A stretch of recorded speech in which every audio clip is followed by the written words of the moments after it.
Hello dear students, आप सभी का हमारे चैनल डॉक्टर ओम जी एक्सपेरिमेंट पर बहुत बहुत स्वागत है।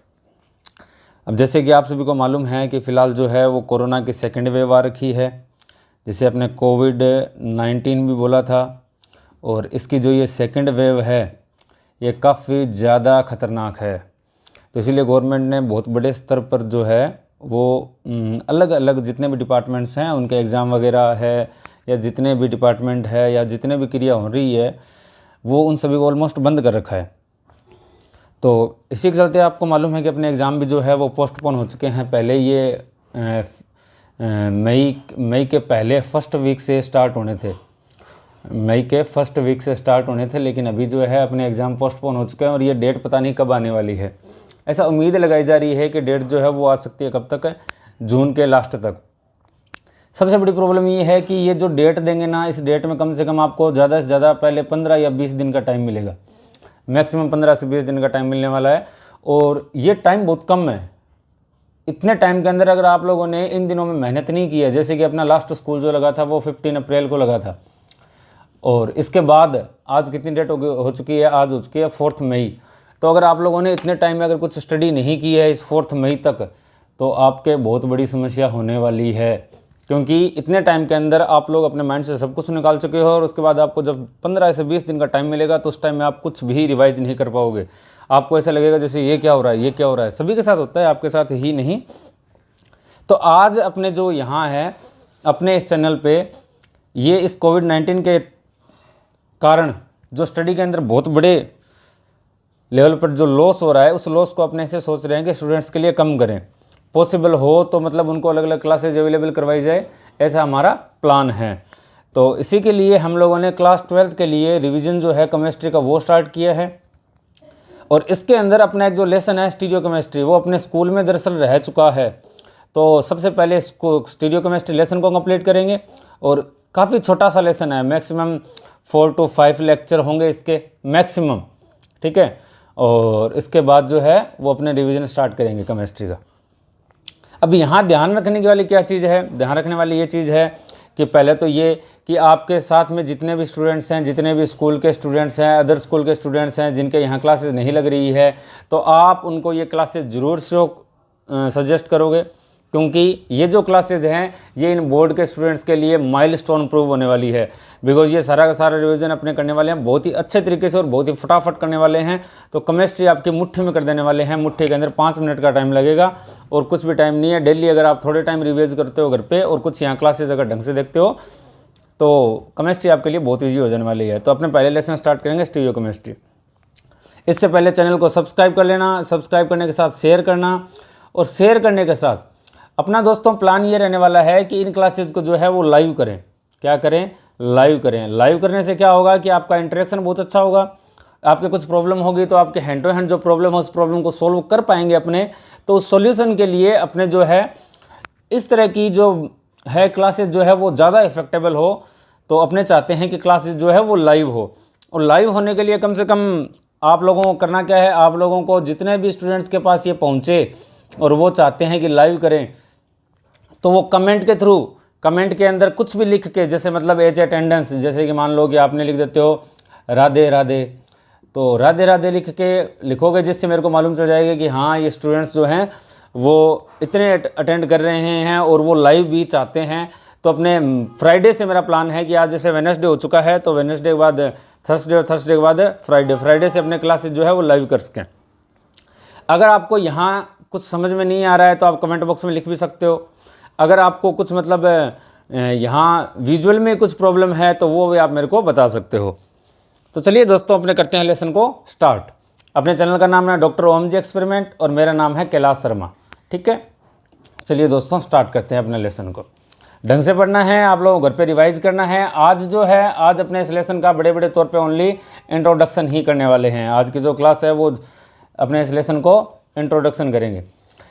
वैसे तो दोस्तों प्लान ये था कि अपने जो क्लास है हिंदी मीडियम को इंग्लिश मीडियम के अलग अलग लगाएं, लेकिन इससे क्या है टाइम काफ़ी ज़्यादा लग जाता है। और दूसरी बात अपने पास अभी जो है इस लॉकडाउन के चलते इतनी जो संसाधन हैं, रिसोर्सेज जो है उनकी अवेलेबिलिटी भी इंश्योर नहीं है। इसीलिए अपने सोच रहे हैं कि भाई एक ही क्लास के अंदर हिंदी मीडियम और इंग्लिश मीडियम दोनों को कवर करें। तो हिंदी मीडियम और इंग्लिश मीडियम वालों दोनों को घबराने की ज़रूरत नहीं है। अगर आपको कुछ भी समझ नहीं आता इंग्लिश मीडियम वालों को भी, तो आप मेरे को बोल सकते हो। अपने जो जितनी पॉसिबिलिटीज़ ये रहेगी कि भाई जितने भी वर्ड्स आ रहे हैं, टर्म्स आ रहे हैं, जितने भी सेंटेंसेज आ रहे हैं, I will express them all in English. I will try my best. If there is any problem then you can tell me in comment box. Okay, so let's start lesson stereochemistry. तो अपना lesson जो है वो है दोस्तों stereo chemistry. आज का lesson जो अपने रहने वाला है वो रहने वाला है स्टीरियो केमिस्ट्री।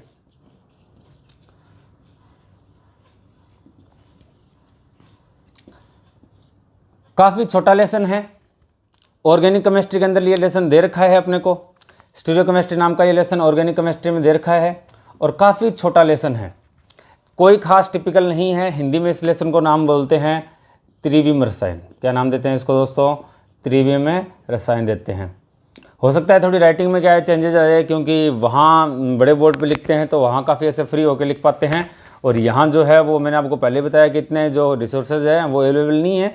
इसलिए अपने क्या है कि पॉसिबिलिटीज़ ये रख रहे हैं कि ओनली आपको बोर्ड दिखाई दे, और ज़्यादा फर्दर जो थिंग्स है उन पे ध्यान देने के बजाय अपने ओनली स्टडी पर ज़्यादा ध्यान दें। तो अपना लेसन है दोस्तों त्रिविम रसायन के नाम से, स्टीरियो केमिस्ट्री के नाम से। तो सबसे पहले देखते हैं कि स्टीरियो केमिस्ट्री है क्या। स्टीरियो केमिस्ट्री जो है ये वर्ड जो है त्रिविम रसायन है। It is actually A branch, it is actually A branch of chemistry, it is actually A branch of chemistry. Chemistry की ब्रांच है तो इसके अंदर ऑलमोस्ट स्टडी क्या करते हैं, केमिस्ट्री से रिलेटेड थिंग्स को स्टडी करते हैं। इसके अंदर स्पेसिफिक क्या हो जाता है, इसके अंदर स्पेसिफिक ये हो जाता है कि जो अपने कंपाउंड्स हैं, अपने कंपाउंड्स जो हैं यानी कि जो यौगिक हैं, उन यौगिक की त्रिविम जो संरचना है यानी कि 3D जो स्ट्रक्चर है उस स्ट्रक्चर को स्टडी करते हैं। कौन से स्ट्रक्चर को स्टडी करते हैं दोस्तों? 3D स्ट्रक्चर को स्टडी करते हैं। किसके अंदर? स्टीरियो केमिस्ट्री के अंदर। So we can say that stereochemistry is a branch of chemistry in which we study about 3D structures of compounds. तो स्टीरियो केमिस्ट्री के बारे में, खुद के बारे में इतना ही है कि ये त्रिविम रसायन है और ये रसायन विज्ञान की एक शाखा है। अब इसके अंदर क्या है कि अपने विशेष तौर पे पढ़ेंगे क्या इस लेसन के अंदर? आप विशेष तौर पे इस लेसन के अंदर क्या पढ़ोगे? समावयवता। क्या पढ़ोगे? समावयवता पढ़ोगे। क्या पढ़ोगे दोस्तों? समावयवता पढ़ते हो। समावयवता को इंग्लिश में बोलते हैं आइसोमेरिज्म। क्या बोलते हैं? आइसोमेरिज्म। अब ये वर्ड आपने बहुत बार सुना है, आइसोमेरिज्म, समावयवता बहुत बार सुना है, से ज़्यादा बार। तो आज अपने बात करेंगे स्टार्टिंग में समावयवता होती क्या है। समावयवता के नॉर्मली जो है वो 3 टाइप होते हैं, ठीक है। इनमें से कुछ समावयवताएं जो है वो कौन से लेसन में, कौन सी क्लास में आ जाती है? +1 के अंदर। किस में आ जाती है? +1 के अंदर आ जाती है। कुछ समावयवताएं +1 में आ जाती है। अभी ये जो क्लास है अपने ऑफलाइन अपलोड कर रहे हैं, इसलिए आप इस क्लास को पॉज करके स्क्रीनशॉट ले सकते हो और अपने नोट्स जो है वो बना सकते हो। स्कूल के अंदर अपन लोगों ने नोट्स दिए हैं एज इट इज़, उसी के बेस पे अपने कराने वाले हैं। और सबसे बड़ी खास बात यह है कि अपने इसके अंदर ओनली उन्हीं थिंग्स को एक्सप्लेन करने वाले हैं जो अपने रिवाइज्ड सिलेबस में हैं। जो फर्दर एक्स्ट्रा थिंग्स है which are not according to syllabus, उनको अपने नहीं करने वाले हैं, बिकॉज अभी अपने को बोर्ड एग्जाम पे जो है वो पूरा कंसंट्रेट करना है। तो चलिए दोस्तों बात करते हैं समावयवता की। किसकी बात करते हैं? समावयवता की, जिसे बोलते हैं क्या? आइसोमेरिज्म। क्या बोलते हैं दोस्तों? आइसोमेरिज्म बोलते हैं। समावयवता, एक्चुअली समावयवता, isomerism, this word is first of all used by Berzelius. Scientist था एक बर्जीलियस नाम का, उस बर्जीलियस नाम के साइंटिस्ट ने सबसे पहले इस वर्ड को यूज़ किया था। ये तो होगी एसएसटी टाइप की बात कि किसने यूज़ किया वगैरह वगैरह। ये जो है अपने साइंस के अंदर कभी भी नहीं पूछा जाता, कोई ईयर है, इन चीज़ों का अपने को ध्यान भी नहीं रखना होता है।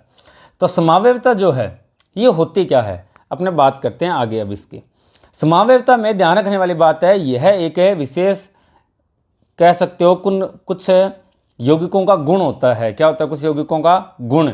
किनका होता है गुण? यौगिकों का। किनका होता है? यौगिकों का।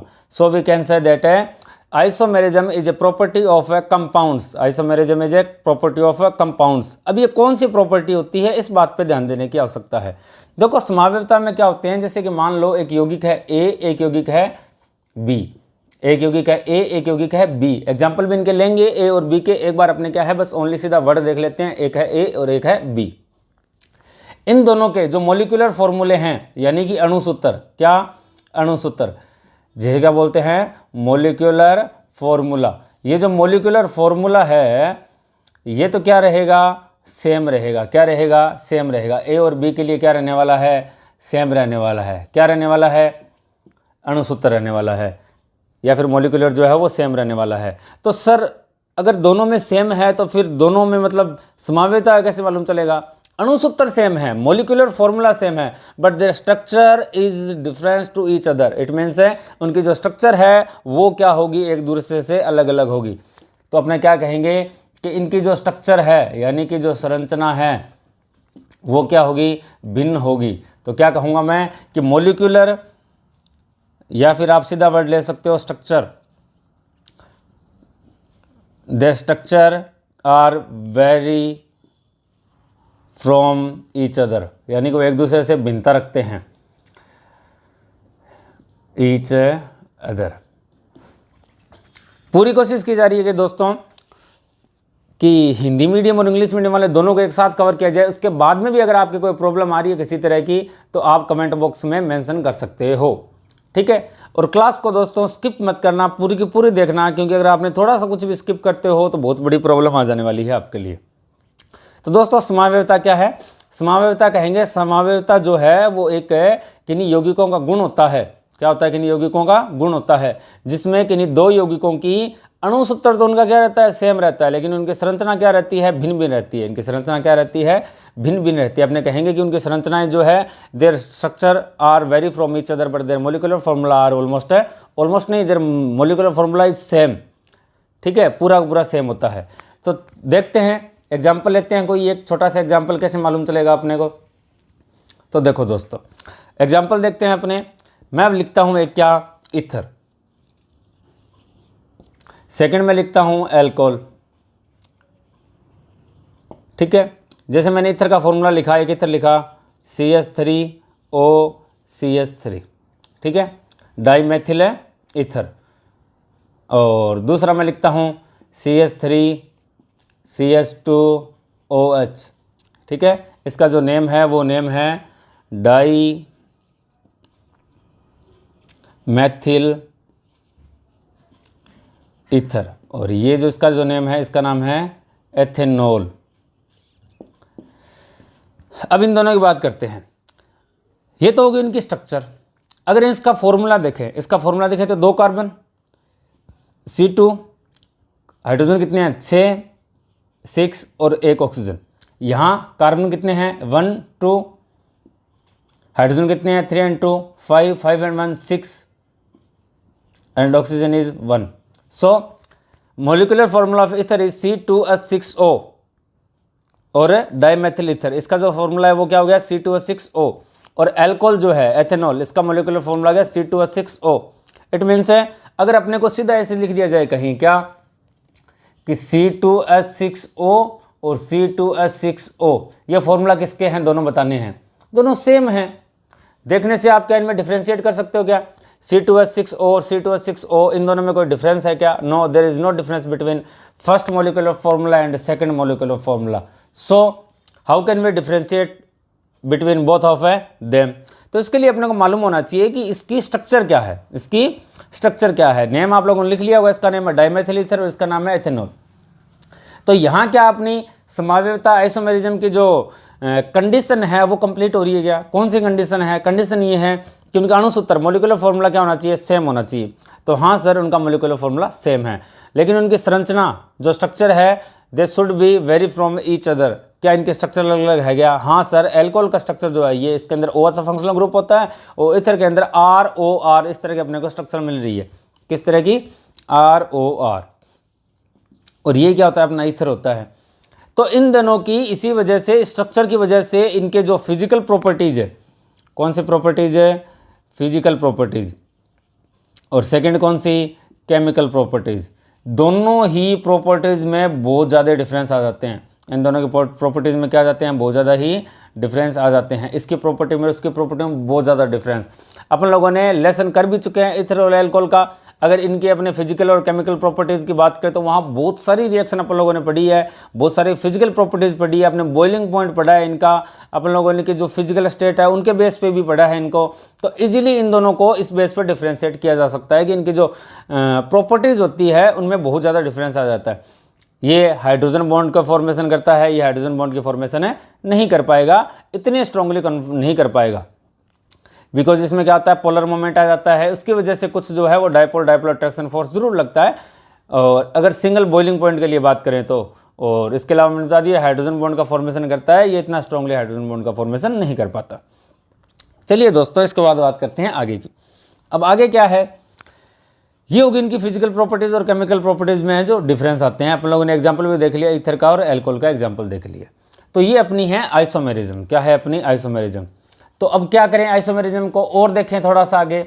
आइसोमेरिज्म को थोड़ा सा और ज़्यादा अगर अपने इसके डेफिनेशन की बात करें तो समावयवता की, छोटे लिख देता हूँ मैं थोड़े ना, ताकि बोर्ड को बार बार साफ ना करना पड़े।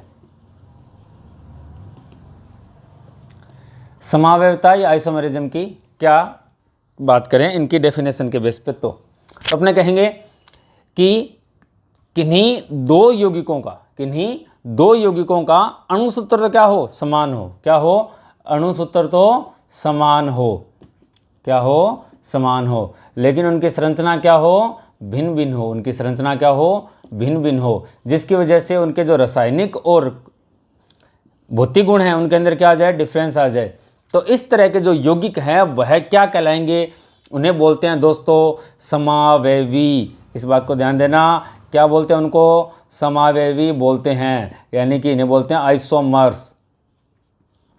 क्या बोलते हैं, आइसोमर्स बोलते हैं। और इनकी जो प्रॉपर्टी है it is known as a isomerism. इसकी जो प्रॉपर्टी है उन्हें क्या बोलते हैं, आइसोमेरिज्म बोलते हैं। तो अपने क्या कहेंगे, अपने कहेंगे सच ए ग्रुप ऑफ कंपाउंड या सच ए पेयर ऑफ कंपाउंड या फिर एनी टू कंपाउंड्स विच क्या अणुसूत्र समान, इसका मतलब मॉलिक्यूलर प्रॉपर्टीज या मॉलिक्यूलर इसका जो मॉलिक्यूलर जो इसका फॉर्मूला है वो। तो अपने क्या कहेंगे, जिनके अणुसूत्र समान हो, जिनकी अणुसूत्र समान हो यानी मॉलिक्यूलर फॉर्मूला क्या हो, सेम हो, और संरचना क्या हो, भिन्न भिन्न हो, यानी कि केमिकल जो स्ट्रक्चर है वो क्या हो, अलग अलग हो, डिफरेंस हो, वेरी फ्रॉम ईच अदर करते हो। और इसी वजह से उनकी फिजिकल एंड केमिकल प्रॉपर्टीज में भी क्या आ जाते हैं, डिफरेंस आ जाते हैं। तो इस तरह के जो कंपाउंड है वो क्या कहलाते हैं, आइसोमर्स कहलाते हैं। उनकी प्रॉपर्टी क्या होती है, आइसोमेरिज्म होती है। क्या होती है, आइसोमेरिज्म होती है। एग्जांपल आप लिख सकते हो, ईथर और एल्कोहल का मैं डेफिनेशन आपको लिख बता देता हूँ इंग्लिश के अंदर, और हिंदी के अंदर मैं साथ साथ में बोल दूंगा। तो any two compound which molecular formula are different, molecular formula different नहीं रहेगा, molecular formula same रहेगा, molecular formula same but their structure is vary from each other and due to difference in structure they also vary from each other on the basis of physical properties and chemical properties. Such compounds are known as isomers and this property of these compounds is known as isomerism. ये इस तरह इनकी क्या हो जाएगी, definition हो जाएगी। आप इसका स्क्रीनशॉट लेके लिख सकते हो और मैंने आपको लिखवा भी दिया। अब चलिए दोस्तों बात करते हैं आगे की। अपन लोगों ने आइसोमेरिज्म समावयवता को जो है वो स्टार्ट कर लिया, पढ़ना स्टार्ट कर दिया कि आइसोमेरिज्म होती क्या है, समावयवता होती क्या है। तो चलिए दोस्तों अब इसको करते हैं अपने क्या, क्लासिफिकेशन ऑफ आइसोमेरिज्म जो है वो स्टार्ट करते हैं। Now we are going to start classification of isomerism. तो isomerism normally it can be differentiate on the basis of their properties in 3 type, या फिर ऐसे कह सकते हैं basically isomerism can be classified into 3 parts. First of them is a structural, STRUCTURL structural. Second हो जाएगी कौन सी, configurational, CONFIGU configurational, GURATIONAL configurational. और थर्ड जो हो जाएगी वो हो जाएगी फ्रेंड्स कन्फर्मेशनल। कौन सी हो जाएगी, कन्फर्मेशनल। स्ट्रक्चरल जो है इसको हिंदी में बोलते हैं संरचना समावेयता। इसे क्या बोलते हैं, संरचना समावेयता बोलते हैं। कन्फर्मेशन को बोलते हैं संरूपण समावेयता। क्या बोलते हैं, संरूपण समावेयता। और कॉन्फ़िगरेशनल समावेयता को बोलते हैं विन्यास समावेयता। क्या बोलते हैं, विन्यास समावेयता। तो आइसोमेरिज्म समावेयता को 3 भागों में बांटा जाता है। कौन कौन सो में, पहली है संरचना समावेयता, दूसरी है विन्यास समावेयता एंड संरूपण समावेयता। स्ट्रक्चरल, कॉन्फ़िगरेशनल और कन्फर्मेशनल। अब बात करते हैं इनको आगे भी और डिवाइड किया जा सकता है क्या, हाँ इनको और आगे भी डिवाइड किया जा सकता है। किस तरह डिवाइड करते हैं, स्ट्रक्चरल जो है इसको किया जाता है कितने टाइप में, 5 टाइप में।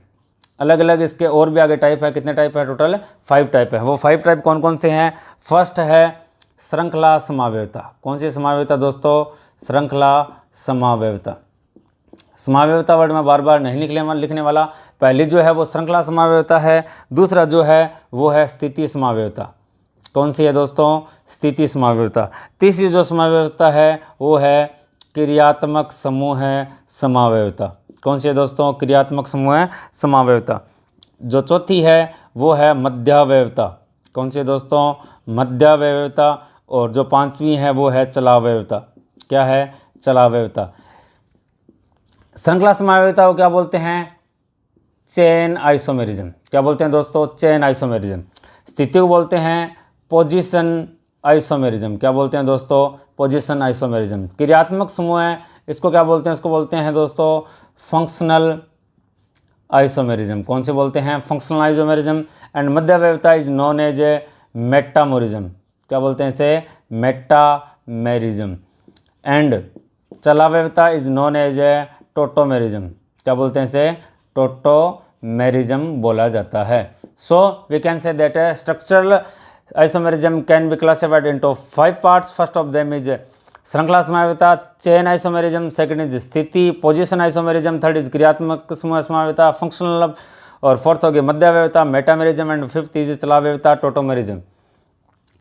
सेकंड जो है वो कॉन्फ़िगरेशनल। कॉन्फ़िगरेशनल कौन सी होती है, इसको भी कितने पार्ट्स में डिवाइड कर सकते हैं, it can B also classified into 2 parts. कौन कौन से, फर्स्ट इज ए जियोमेट्रिकल, या फिर जिसे क्या बोलते हैं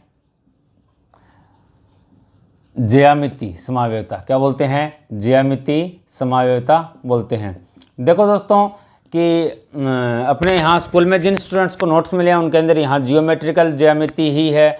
अगर किसी स्टूडेंट्स को नोट्स चाहिए तो वो अपने जो है कमेंट बॉक्स के अंदर मेंशन कर सकता है, अपने उसको PDF अवेलेबल करवा सकते हैं। इस लेसन के नोट्स के लिए PDF अवेलेबल करवा सकते हैं, तो वहाँ आपको जियोमेट्री भी मिलेगा। और पॉसिबिलिटीज़ ये रखो कि आप इनके इंग्लिश वर्ड ही ज़्यादा याद रखो, क्योंकि आगे जो है वो इंग्लिश वर्ड ही आपको यूज़ आने वाले हैं। फर्स्ट हो गई कौन सी, जियोमेट्रिकल, और सेकंड हो गई जिसे बोलते हैं प्रकाशिक समावेयता, और जिसका नेम है ऑप्टिकल आइसोमेरिज्म। इसे क्या बोलेंगे, ऑप्टिकल आइसोमेरिज्म बोलेंगे। और कन्फर्मेशनल का अपने पास एक ही टाइप है और ज़्यादा आगे इसको डिवाइड नहीं करने वाला। तो आइसोमेरिज्म जो है इनको आपको याद करना पड़ेगा भाई। आइसोमेरिज्म जो है ये कितने टाइप में होते हैं, ये 3 टाइप की होती है। कौन कौन सी, स्ट्रक्चरल, कॉन्फ़िगरेशनल, कन्फर्मेशनल। ये आपके सामने मैंने सभी के अलग अलग टाइप लिख दिए। जो ज्यामिति या जियोमेट्रिकल आइसोमेरिज्म है और प्रकाशिक ऑप्टिकल आइसोमेरिज्म है, दोनों किसके पार्ट है, कॉन्फ़िगरेशनल के पार्ट है। और कन्फर्मेशनल का एक पार्ट है कौन सा, ये खुद ही है। और स्ट्रक्चरल के जो है वो 5 पार्ट हैं, ये अपन लोग कर लिए। अब ध्यान देने वाली बात क्या है, ध्यान देने वाली बात यह है कि इन 500 समावेयताओं को यहाँ नहीं पढ़ा जाता। we will not studied about structural configuration, structural isomerism in this lesson because we have already learned about these isomerism in class 11th and also in lesson amine. amine के अंदर भी स्टार्टिंग के अंदर ये पांचों की पांचों समावयवता आती है, वाहिक चलावयवता नहीं आती। चलावयवता मैंने आपको अलग से बता रखी है, लेकिन इसको अपने बड़े तौर पे एक बार फिर से देख लेते हैं। लेकिन मैं बता देता हूँ आपको कि इस लेसन के अंदर, स्टीरियोकेमिस्ट्री लेसन के अंदर स्ट्रक्चरल या संरचना जो समावयवता है वो समावयवताएं नहीं है। अपने यहाँ से कौन सी समावयवता, ओनली कॉन्फ़िगरेशनल और कन्फर्मेशनल, ये दो समावयवता पढ़ेंगे। लेकिन बड़े बड़े तौर पे एक बार इनको भी देख लेते हैं। तो आप इसका स्क्रीनशॉट ले लो और इस स्क्रीनशॉट लेने के बाद इसके जो नोट्स है उनके साथ है कॉपी करते जाना, या जिसके पास नोट्स नहीं है वो नोट्स बनाना चाहता है तो नोट्स बना भी सकते हो, और जिसके पास अपने ये नोट्स हैं वो नोट्स के थ्रू स्टडी कर सकते हो। तो चलिए दोस्तों बात करते हैं अपने संरचनात्मक समावयवता की। थोड़ा सा हम आगे होता हूँ, दूर से लिखना संभव नहीं हो पाता। तो सबसे पहले अपनी कौन सी समावयवता, संरचना समावयवता। देखो दोस्तों, जहाँ तक पॉसिबिलिटीज़ है मैं ऐसे सोच रहा हूँ कि हिंदी मीडियम और इंग्लिश मीडियम दोनों के लिए अलग अलग क्लास न लगानी पड़े। तो अगर आपको कुछ प्रॉब्लम आ रही है तो आप लोग बोल सकते हो, अपने उस प्रॉब्लम को सॉल्व करने की कोशिश करेंगे। तो अपना टॉपिक है फिलहाल संरचना समावयवता। बता देता हूँ कि इस लेसन में नहीं है, लेकिन ये एमीन वाले लेसन में है। तो सर एमीन वाले लेसन में है तो यहाँ क्यों करवा रहे हो? यहाँ अपने करवाएंगे उसी एमीन लेसन की करवाएंगे। कौन सी करवाएंगे? उसी जो एमीन लेसन के अंदर अपने पास जो संरचना समावयवता है उसी को करवाने वाले हैं। तो ध्यान ये रखना कि उसी तो ये वहाँ भी काम आने वाला है, इसलिए ढंग से इसको पढ़ना है। तो सबसे पहले जो अपनी समावयवता है वह समावयवता है कौन सी? श्रृंखला समावयवता।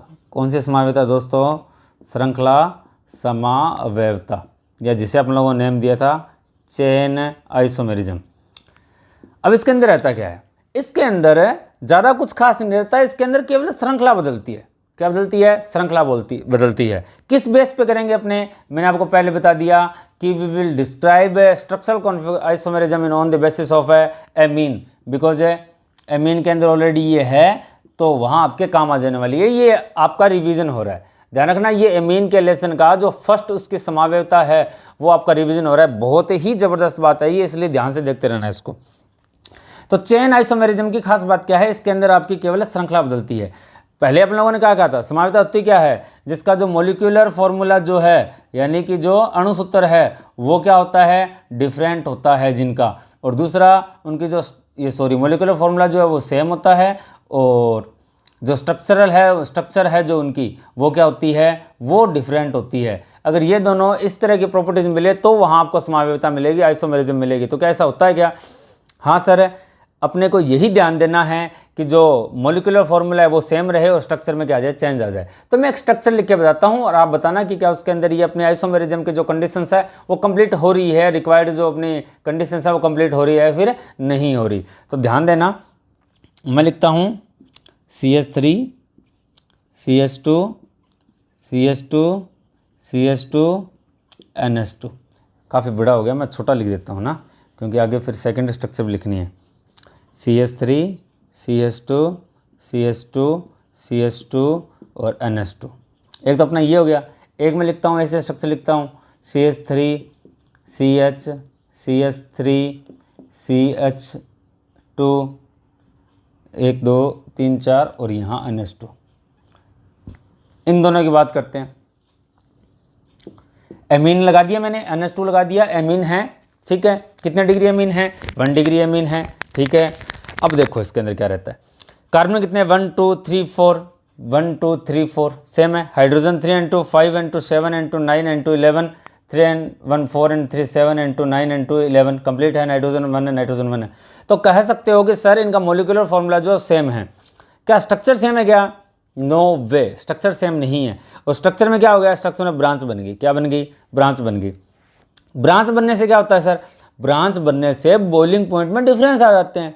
ब्रांच बनने से बॉइलिंग पॉइंट में डिफरेंस आ जाते हैं। देखो जैसे ब्रांच बनती है ना कोई, तो ब्रांच बनने से उसका जो सरफेस एरिया है वो डिक्रीज हो जाता है। क्या डिक्रीज हो जाता है? सरफेस एरिया जो है वो डिक्रीज हो जाता है। ध्यान रखना इस बात को, बहुत जगह काम आने वाले, बॉइलिंग पॉइंट के अंदर हर जगह काम आएगा ये। क्या है?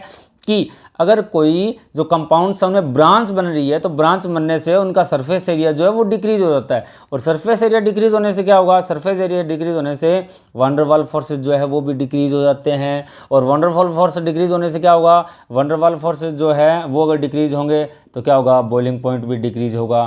तो ध्यान रखना कि ब्रांचेस बनने से बॉइलिंग पॉइंट जो है वो डिक्रीज होता जा रहा है, तो इस बात का ध्यान रखना।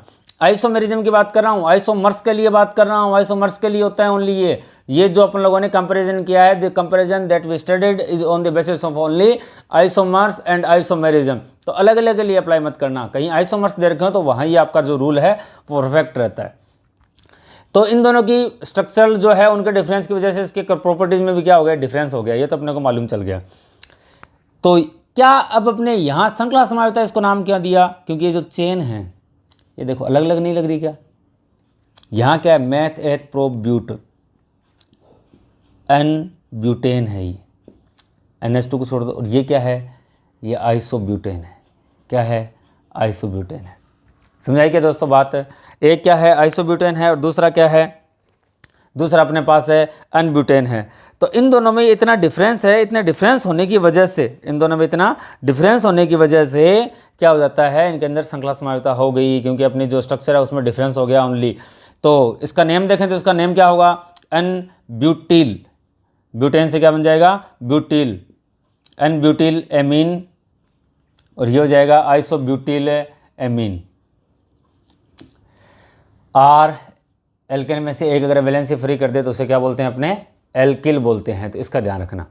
तो ये अपने पहले क्या कंप्लीट हो जाती है, श्रृंखला समावेशिता कंप्लीट हो जाती है। समझ में आ गई होगी आप लोगों के कि श्रृंखला समावेशिता which is also known a chain isomer है, और इसके अंदर होता वही है, बस ओनली जो चेन है वो क्या करती है, डिफरेंस होता है चेन के अंदर, यानी कंपाउंड्स के अंदर, ठीक है। इस तरह के जो आइसोमर है ये इन्हें बोलते हैं क्या, चेन आइसोमर, और ये आइसोमेरिज्म ऐसे बोलते हैं चेन आइसोमेरिज्म। तो श्रृंखला समावेशिता का जो फर्स्ट पार्ट था श्रृंखला समावेशिता वो कंप्लीट हो चुका है, ठीक है। पहला कौन सा था अपना, श्रृंखला समावेशिता। दूसरे अपने जो पढ़ने वाले हैं वो पढ़ने वाले हैं कौन सी, स्थिति समावेशिता। दूसरी कौन सी अपनी, स्थिति समावेशिता। स्थिति समावेशिता को क्या बोला जाता है, स्थिति समावेशिता को बोलते हैं position isomerism. Second type of है स्ट्रक्चरल आइसोमेरिज्म, ठीक है। स्थिति समावेशिता क्या है या पोजीशन आइसोमेरिज्म क्या है। पोजीशन आइसोमेरिज्म में ये रहता है कि जो अपना फंक्शनल ग्रुप है, जो अपना फंक्शनल ग्रुप है वो क्या करता है, वो अपनी पोजीशन चेंज कर देता है। क्या चेंज कर देता है, वो अपनी पोजीशन चेंज करता है। कैसे चेंज कर देता है, चलिए उसको देखते हैं। जैसे कि CH3 CH2 CH2 NH2 एक ये है। दूसरा अपना जो कंपाउंड है वो CH3 CH2 CH3 NH2। अब देखो यह NH2 एमीन कहाँ था, पहले 1 पे था, लेकिन अभी कितने पे आ गया, 2 पे आ गया। किस पे आ गया, 2 पे आ गया। नाइट्रोजन जो है वो पहले किस पे, NH2 जो एमीन है वो पहले 1 पे था, अब किस पे आ गया, 2 पे आ गया। अपनी स्थिति इसने चेंज की नहीं की, हाँ कर दी सर। नाइट्रोजन जो है वो यहाँ एमीन पहले जो कितने डिग्री एमीन है, 1 डिग्री एमीन है, यहाँ कितने डिग्री एमीन हो गया, ये कितना डिग्री एमीन हो गया, आप बता सकते हो कितना डिग्री एमीन है। ये ध्यान देना दोस्तों कि एल्कोहल वगैरह में और इसकी यहाँ डिग्री जब अपने मेजरमेंट करते हैं तो इसमें डिफरेंस रहता है। क्या डिफरेंस रहता है कि यहाँ नाइट्रोजन खुद कितने कार्बन के साथ जुड़ा होता है, इस बेस पे क्या करते हैं उसकी डिग्री डिसाइड करते हैं। कैसे कि जैसे मैंने इसे लिख दिया CH3 CH2 OH CH3, ये कितने डिग्री है और ये कितने डिग्री है। तो ध्यान देना ये कितना डिग्री एल्कोहल है, 2 डिग्री एल्कोहल है, बिकॉज यहाँ और ये कितना डिग्री है, ये 1 डिग्री है। कैसे डिसाइड करते हैं, डिसाइड ऐसे करते हैं कि नाइट्रोजन जो है वो कितने शेड है। यहाँ देखो nitrogen is directly connect with how many carbons, that is known as a their degree. और यहाँ OH जो है वो कितने डिग्री कार्बन के साथ ऐड है, समझे बात। यहाँ नाइट्रोजन खुद कितने डिग्री है, यहाँ OH कितने डिग्री नाइट्रोजन कार्बन के साथ ऐड है। एक कार्बन कितने डिग्री है, एक और एक 2 कार्बन के साथ ऐड है, इट मीन्स है ये 2 डिग्री है। लेकिन ये नाइट्रोजन खुद एक ही कार्बन के साथ ऐड है, इसलिए क्या बोलेंगे 1 डिग्री। तो दोनों 1 डिग्री है, लेकिन यहाँ कहाँ ऐड है, ये 1 पे ऐड है, कहाँ ऐड, किस पे ऐड है, NH2 1 पे, और यहाँ किस कौन से पे ऐड है, 2 पे ऐड है। इसीलिए इन दोनों में क्या होगी, स्थिति चेंज होगी। स्थिति यानी कि पोजीशन चेंज होगी, किसके, फंक्शनल ग्रुप के। फंक्शनल ग्रुप है, चेंज दे रहे पोजीशन, तो इसीलिए इसे क्या बोलते हैं, पोजीशन आइसोमेरिज्म बोलते हैं। इसे क्या बोलते हैं, पोजीशन आइसोमेरिज्म बोलते हैं। तो क्या बोलेंगे इसे, मैथ एथ प्रोप, क्या नाम बोलूँगा मैं, 1 प्रोपिल एमीन, और इसे क्या बोलूँगा, 1 2 पे आ गया 2 प्रोपिल एमीन। तो समझ आ गई दोस्तों बात कि स्थिति समावता क्या होती है, पोजीशन चेंज होती है, किसकी, NH2 की, एमीन की जो है वो उसकी क्या होगी, चेंज होगी, पोजीशन चेंज होगी। और इसका आप क्या नाम लिख सकते हो अपने, इसका ऐसे भी नाम लिख सकते हैं, आसान है, एक बताता हूँ मैं आपको, ऐसे भी नाम लिखा जा सकता है क्या, कि मैथ एथ प्रोपेन 1 एमीन, ये भी है मैथ एथ प्रोपेन। अब यहाँ प्रोपेन लिखना है, इस मेथड में प्रोपेन लिखेंगे, प्रोपेन 1 क्या लिखूँगा, सॉरी 1 नहीं, यहाँ 2 पे एमीन।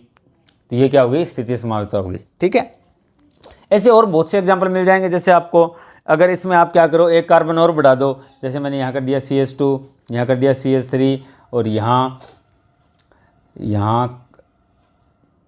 लगा दिया NH2, यहाँ लगा दिया 2, और यहाँ लगा दिया CH3। तो ये भी क्या हो गया, इनका एक स्थिति समावता का एग्जाम्पल हो गया, पोजीशन आइसोमेरिज्म का एग्जाम्पल हो गया। तो आप इसका आपके लिए आज का होमवर्क ये रहने वाला है कि आपको इनके नेम लिखने हैं। आपको इनके क्या नेम लिखने हैं, अभी जो नेम लिखे हैं मैंने आपको, IUPAC, वैसे तो ये IUPAC नहीं है, नॉर्मल मेथड है, इसी मेथड से आपको क्या लिखना है, नेम लिखना है। ठीक है, चलिए दोस्तों, इसके बाद बात करते हैं नेक्स्ट। कमेंट बॉक्स के अंदर आपको इन दोनों का नेम लिखना है। आज का आपका होमवर्क है, कमेंट बॉक्स में अंदर इन दोनों का नेम लिखना है। उसके बाद नेक्स्ट जो समावयवता है, वो समावयवता है कौन सी, नेक्स्ट पहली कौन सी होगी अपनी, चेन होगी। उसके बाद सेकंड कौन सी होगी, पोजीशन होगी। थर्ड अपनी जो है वो है क्रियात्मक समूह समावयवता। कौन सी है, क्रियात्मक समूह समावयवता, क्रियात्मक समूह समावयवता, या फिर इसे मैं क्या लिख सकता हूँ, फंक्शनल आइसोमेरिज्म, फंक्शनल आइसोमेरिज्म। क्रियात्मक समूह कैसे, जैसे कि CH3 CH2 CH2 NH2, एक तो ये हो गया, एक हो गया CH3 CH2। यहाँ मैं लगा देता हूँ क्या, इसको बीच में ले आता हूँ, कहाँ ले आता हूँ, बीच में ले आता हूँ। कैसे, बीच में मैं ले आया ऐसे, कार्बन भी उतने ही हैं, नाइट्रोजन भी उतने ही हैं, हाइड्रोजन भी उतने ही हैं। तो स्ट्रक्चर क्या है, फॉर्मूला क्या है, मोलिकुलर फॉर्मूला वो तो सेम रहने वाला है। तो डिफरेंस कहाँ गया, डिफरेंस आ गया स्ट्रक्चर में। स्ट्रक्चर में कैसे डिफरेंस आ गया, कि इनका जो फंक्शनल ग्रुप था वो चेंज हो गया। Here functional group is NH2 but here is only NH। तो फंक्शनल ग्रुप के फॉर्मूले में चेंज आ रही है कि नहीं आ रहा। So this type of isomerism is known as a functional isomerism. Really it is very easy. बस आपको थोड़ा सा क्या करना है, थोड़ा सा ऐसे ध्यान लगाना है कि कहीं जो माइंड है इधर उधर ना घूम रहा हो। बाकी अपने कोई दिक्कत नहीं रहने वाली। फर्स्ट क्लास ये लेसन कंप्लीट होगा, काफ़ी छोटा और काफ़ी इजी लेसन है। तो NH2 यहाँ क्या है, अपना फंक्शन ग्रुप NH2 आ गया, यहाँ क्या NH आ गया, जिसकी वजह से ये दोनों क्या हो गए, इनके मोलिकुलर फार्मूला जो है वो तो सेम रह गए, लेकिन इसकी जो स्ट्रक्चरल फार्मूला है उन दोनों में डिफरेंस हो गया। इसीलिए इन्हें क्या बोलेंगे, आइसोमर बोलेंगे। और ये कौन सा आइसोमर हो गए, ये हो गए फंक्शनल आइसोमेरिज्म हो गई। इसे क्या कौन सा आइसोमेरिज्म बोलेंगे, फंक्शनल आइसोमेरिज्म बोलेंगे। यहाँ ध्यान देना, ये नाइट्रोजन कितने कार्बन के साथ ऐड है, एक कार्बन के साथ। So it is known as 1 degree amine. और ये कितने डिग्री के साथ, ये नाइट्रोजन कितने कार्बन के साथ ऐड है, 2 कार्बन के साथ ऐड है। क्यों, एक तो ये कार्बन और एक ये carbon. So it is known as 2 degree amine. इसी तरह 3 डिग्री एमीन भी आप कर सकते हो। कैसे, CH3N CH3 यहाँ भी क्या हो गया, चेंज हो गया। किसमें, फंक्शनल ग्रुप में। यह कौन सी होगी, 3 डिग्री एमीन होगी, क्योंकि यहाँ नाइट्रोजन जो कितने कार्बन के साथ ऐड है, 3 कार्बन के साथ ऐड है। तो इसे बोलेंगे फंक्शनल आइसोमेरिज्म बोलेंगे। नेक्स्ट जो है वो फोर्थ पार्ट है, वो है मध्यावयवता, मेटामेरिज्म। जो फोर्थ है वो है मध्यावयवता।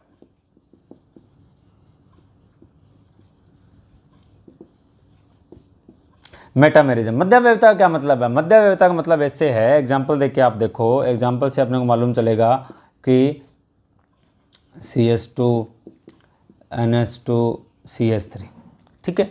एक तो ये अपना कंपाउंड है। दूसरा कंपाउंड है CH3 CH2 NH2 CH2 CH3। यहाँ ध्यान देने वाली बात क्या है, अपने देखें चेन की बात करें तो चेन आइसोमेरिज्म नहीं है यहाँ, बिकॉज चेन दोनों में सेम है, ठीक है। सेकंड की बात करें, स्थिति की बात करें तो स्थिति देखी जा सकती है।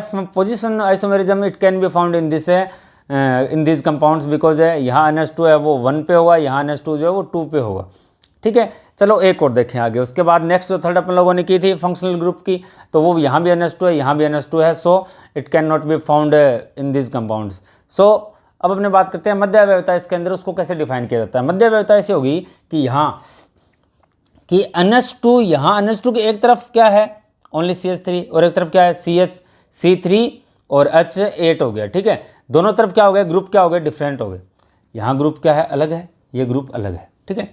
आगे वाली की बात करो, यहाँ इस तरफ क्या आ गया, एथिल ग्रुप आ गया, इस तरफ भी क्या आ गया, एथिल ग्रुप आ गया। इस तरफ एक तरफ कौन सा ग्रुप था, मैथिल ग्रुप था। कौन सा ग्रुप था, मैथिल ग्रुप था, जिसे मैथाइल भी बोलते हैं। और एक तरफ कौन सा ग्रुप था, प्रोपाइल ग्रुप।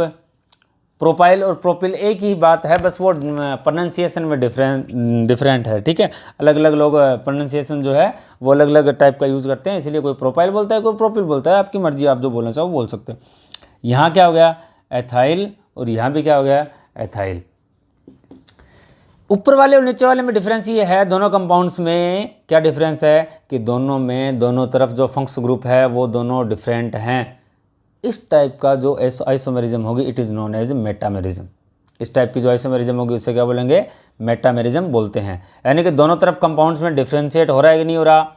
यहाँ ऊपर वाले में एक तरफ प्रोपिल था लेकिन इसमें मैथिल है, यहाँ एक तरफ मैथिल था लेकिन इसमें दूसरी तरफ भी एथिल है। So we can say that है such a type of isomerism in which group atomic group on both side of any functional group are vary from each other is known as a metamerism। आगे बात सुन में, यहाँ जो है आप example के through भी पूरा लिख सकते हो, ज़्यादा कोई लंबा चौड़ा आपको अलग अलग करने की जरूरत नहीं है। बाकी एमीन के अंदर है तो वहाँ अच्छी तरह से मैंने आपको बताया एमीन के अंदर, ठीक है। और यहाँ मैं आपको ये क्या चल रहा है अपना रिवीजन। अपने जो ये क्लास में स्टार्टिंग में मैंने बताया था कि इस क्लास के अंदर यहाँ अपना जो मेन टारगेट रहने वाला है वो रिवीजन रहने वाला है, लेकिन अपना एक लेसन रह गया, उस लेसन को पहले कंप्लीट कर रहे हैं। तो ये आपका उस लेसन के अंदर भी रिवीजन हो रहा है। ये बहुत ही अच्छी बात है, बहुत ही अच्छी बात है कि आपका रिवीजन यहाँ हो रहा है, ठीक है। नेक्स्ट जो है वो है चलावयवता। कौन सी है, चलावयवता। नंबर 5 पे कौन है, चलावयवता। और चलावयवता क्या बोलते हैं, टोटोमेरिज्म। ये टोटोमेरिज्म मैंने आपको क्लास में बहुत ही अच्छी तरह समझाया है, टोटोमेरिज्म को बहुत ही अच्छी तरह समझाया है। कैसे कि चलो देखो, suppose that there is atom which is X, it is directly connected to Y with a single bond, and this Y is connected with a Z through double bond. Understand? Suppose that we have a compound in which X is connected with Y with single bond and Y is connected with Z with a double bond, and X has a hydrogen also, and X has a hydrogen also. So in such a type of compound there is a nature found, by this nature this hydrogen show the property attraction toward Z। ये attraction property show करता है किसके तरफ है, Z के toward show करता है, ठीक है। और होगा क्या इससे, फिर इससे ये होगा कि डबल बॉन्ड यहाँ से यहाँ जाएगा। हाइड्रोजन किसके पास जाने की कोशिश करता है, Z के पास, और यहाँ Y और Z के बीच जो डबल बॉन्ड था वो यहाँ आने की कोशिश करता है। तो कैसे बन जाएगा नया compound, X double bond Y single bond Z, और ये हाइड्रोजन इसके साथ आता है। तो क्या आपको हिंदी वर्ड देखो, आप हिंदी मीडियम के जो स्टूडेंट्स हैं वो देखो कि चलावयवता यानी कि ये कंपाउंड इधर उधर घूम नहीं रहेगा, कंपाउंड नहीं सॉरी जो एटम है वो इधर उधर घूम नहीं रहेगा, बॉन्ड घूम नहीं रहेगा। तो ये जो घूम रहे हैं बॉन्ड वगैरह जो ये घूम रहे हैं, ये जो है इसे ही क्या बोलते हैं अपने टोटोमेरिज्म या फिर चलावयवता बोलते हैं। इसे क्या बोलते हैं, टोटोमेरिज्म या फिर चलावयवता बोला जाता है।